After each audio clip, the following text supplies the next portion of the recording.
Qu'est-ce qui a poussé le prophète Zacharia, paix sur lui, à demander à Allah un enfant, alors qu'il était très âgé, tout comme son épouse, qui était en plus stérile? A-t-il vu et compris un signe qui l'a poussé à réaliser une telle demande?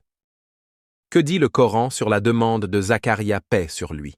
Dans plusieurs passages, sourate Maryam, Al-Imran, Allah relate que Zacharia, paix sur lui, était très âgé, que ses cheveux étaient blancs, que sa femme était stérile, et pourtant, il a fait une invocation sincère et pleine d'espoir pour demander un enfant vertueux.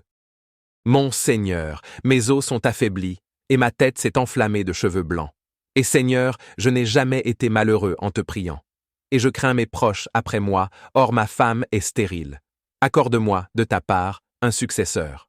Pourquoi a-t-il fait cette demande malgré les causes matérielles impossibles?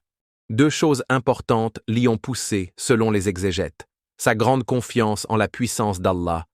Zacharia, paix sur lui, savait que rien n'est impossible pour Allah.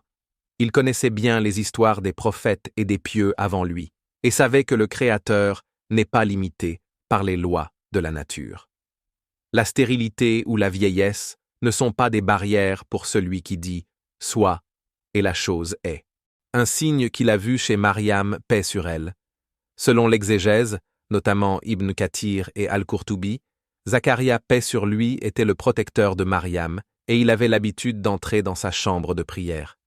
Il y trouvait toujours des provisions exceptionnelles, en dehors des saisons, que personne ne lui avait apportées.